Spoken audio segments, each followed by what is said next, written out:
Hello, my name is Galen J Byrnside. We are back with another episode of the Dope Attire to Inspire Get Your Life series, Changing the Narrative. Today, we're interviewing Jason Lewis, a survivor of domestic violence. Stay tuned as we follow Jason on his journey of survival, navigating the court system, separating from his husband, and telling his amazing story.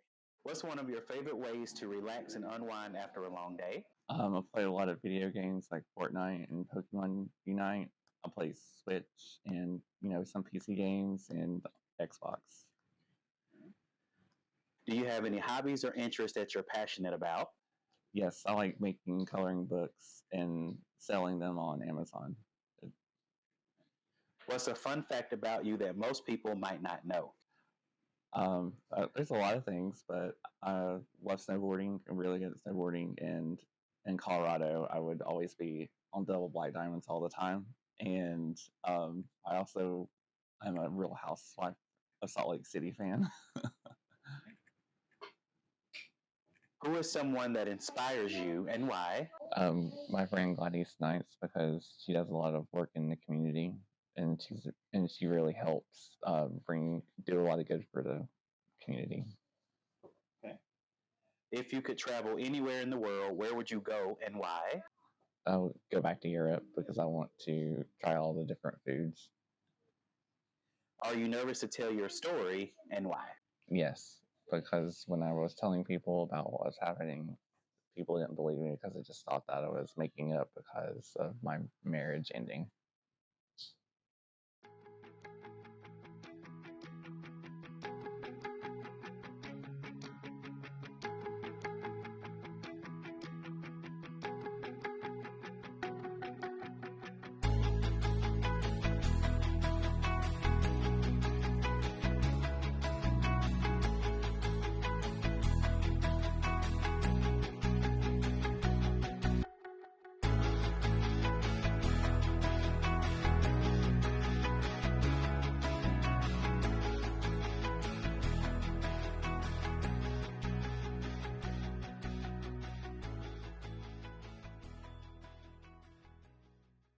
Can you share your story with us?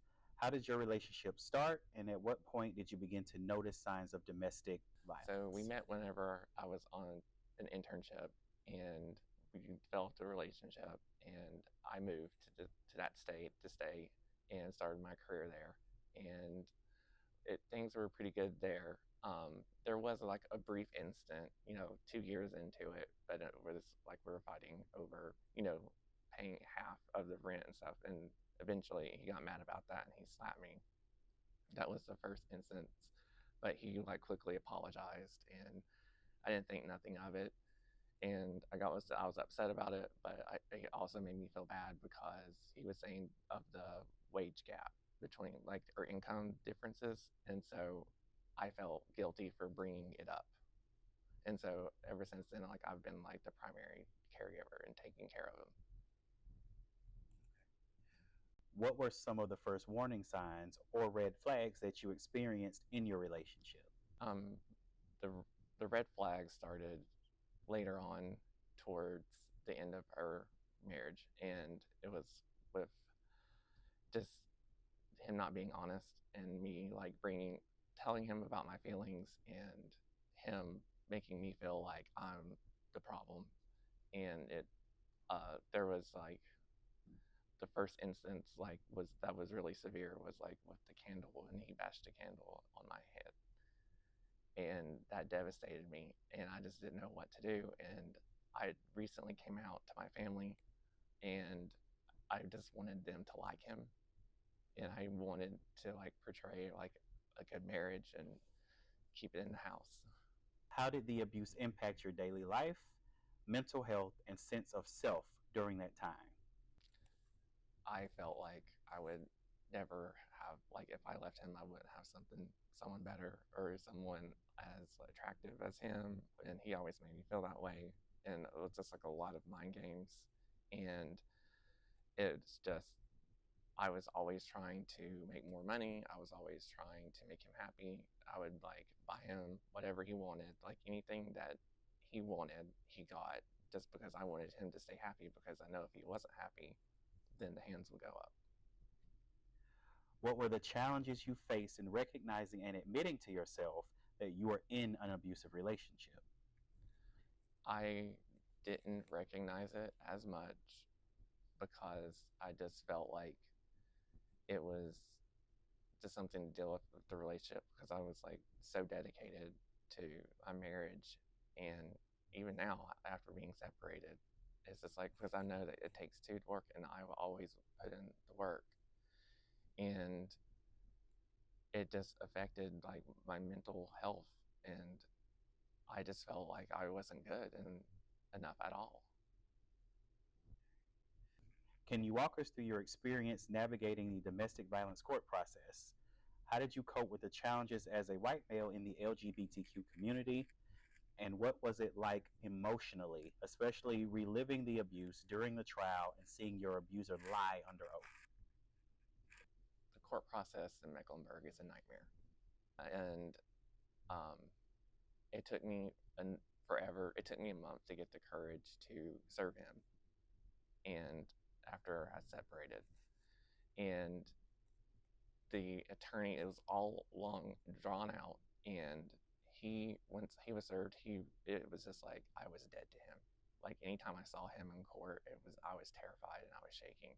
It's like you're on opposite sides of the courtroom, and it's just seeing other people look what I looked like or worse was absolutely terrifying. So we entered an agreement. It's not a domestic violence record. It was like a contract. I forget what it was called, but he didn't like the language of it, so he backed out of it. So then went to family court, which thankfully there's not other people listening to what happened in your accusations. And so I had all the documents, I had all the pictures I took every time that he had done something to me. I had saved them on a USB drive. And so I had records and I had specific details all the way back to 2014.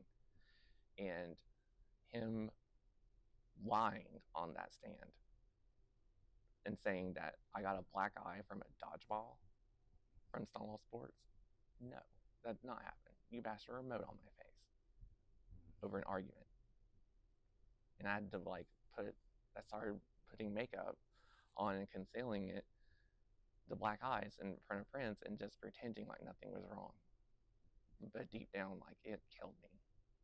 And I had to relive that every day. And just to see him lie on the stand about everything, it I was just like, when that judge, when she saw the way he acted, he lashed out at the judge twice.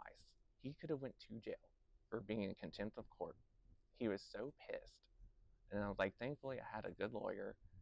And it was just so funny. Like he had like this little box with all these binders. And so like whenever we started the case, he just slapped her with this binding. And so when my lawyer served his lawyer with all the information, they didn't know how to act. And so when the judge was just like, some people, she saw, it's like some people stay in these relationships because they love someone, and it's always someone who loves someone, and they will tolerate the abuse. They will tolerate everything that they dish out because they love that person. And it's like, and she saw that, and that's why he got the restraining order against him.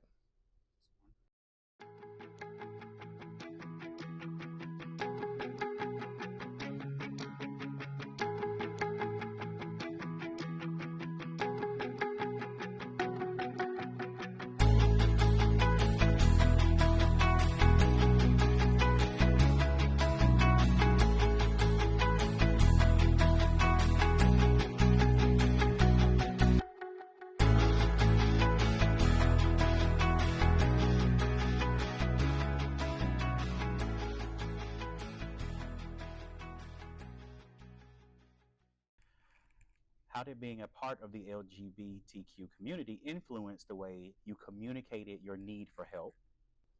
There's not enough help out there for our community. There needs to be more programs. And because people are afraid to talk about it because, oh, it's a man beating up another man or a woman beating up another woman. Like, you're weak. Like there's that whole entire like, oh, I'm masked and I have to, like, if I take a hit, like you're not a man. Just like all that like childhood, stuff we grew up with, like how to be a person that you're not, you know. Did you ever feel pressure to keep the situation within the home because of your identity or fear of how others might perceive you or your relationship? Yes, especially because I do a lot of work in the community. I do a lot of volunteerism, and so my life was really impacted in just keeping it on mute, and because like I wanted to be like portray something, and it that wasn't existing, and realizing that and reliving it, I can't believe I did that to myself for so long. In what ways did being in the LGBTQ community affect your ability to seek assistance? Were there any barriers or specific challenges you faced because of your identity? I wouldn't say particularly with that. I would just say that when the separation started happening and him telling me that he wanted a divorce, and we're like it's a toxic relationship and we're toxic for each other, and it was because there was someone else, but it's like, oh well, I'm going to get therapy. And so I started therapy, and like I made all these changes just to try and save the marriage.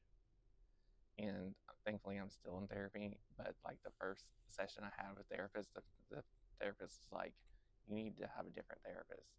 So like I had got upgraded to a trauma therapist because of the narcissistic abuse, and it really helped. Can you describe a specific incident that became the turning point for you where you decided enough was enough?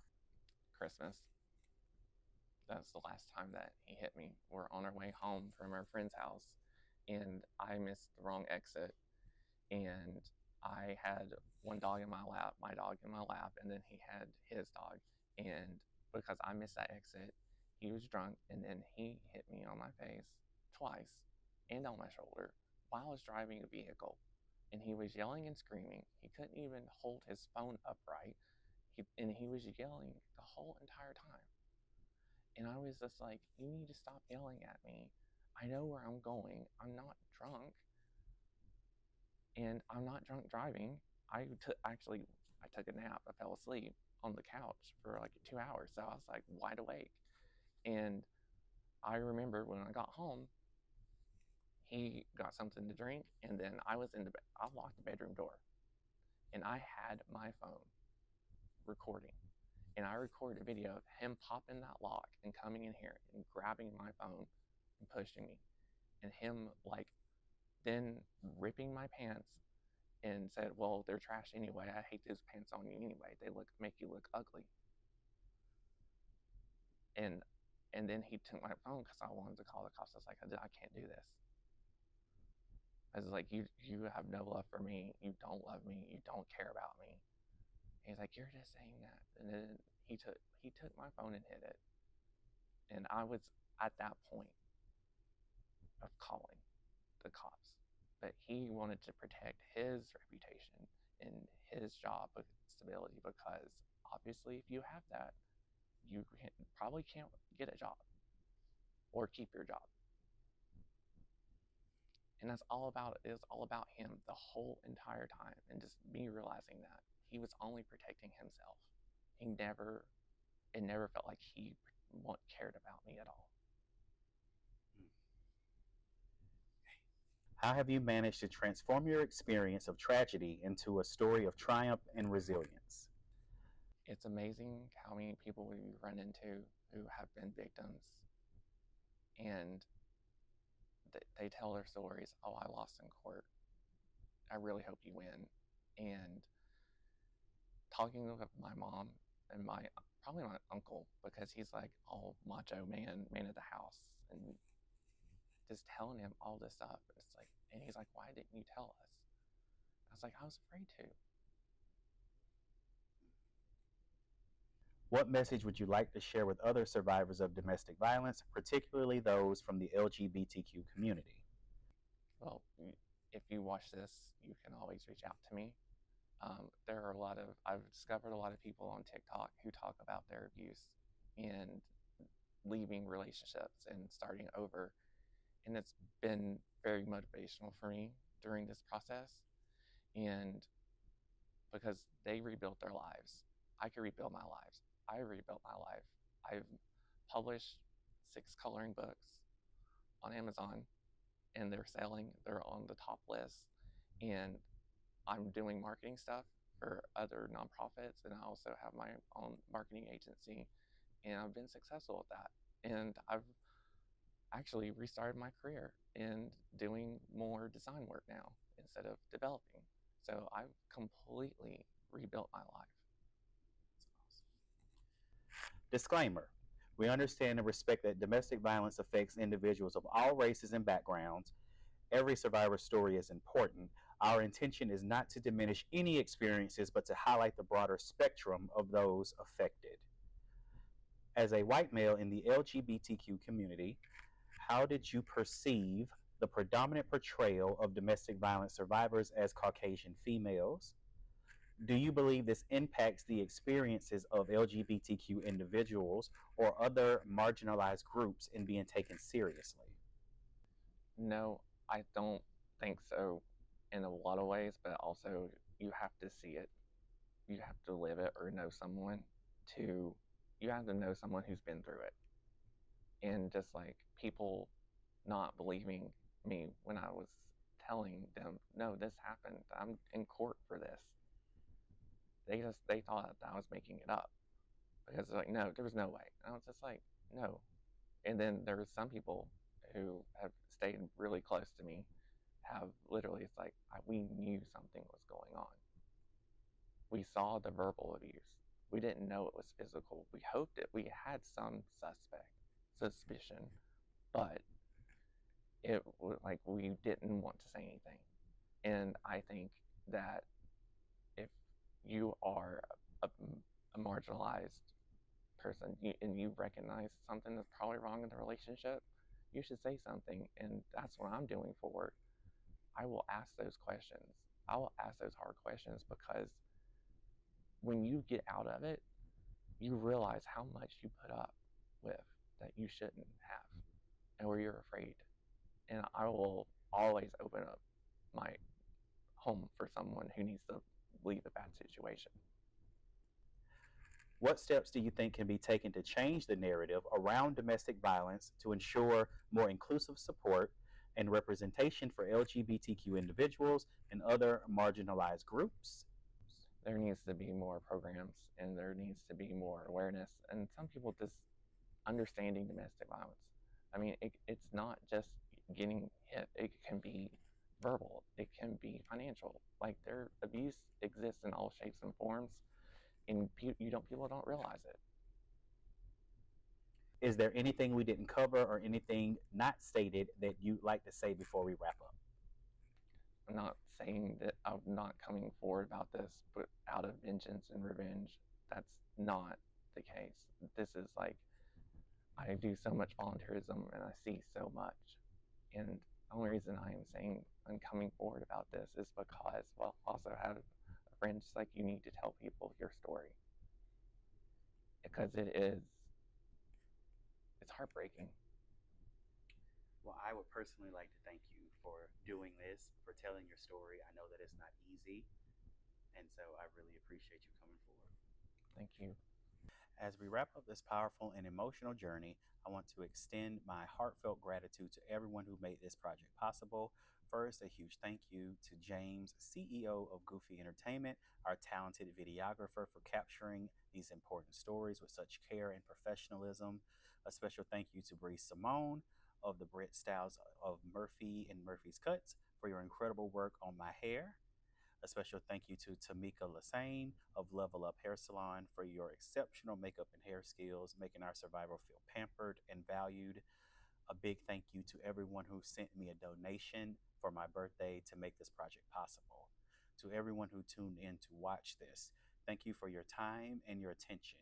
Your support in sharing and acknowledging these stories is vital in our mission to change the narrative and provide inclusive support for all survivors of domestic violence. Together, we can make a difference.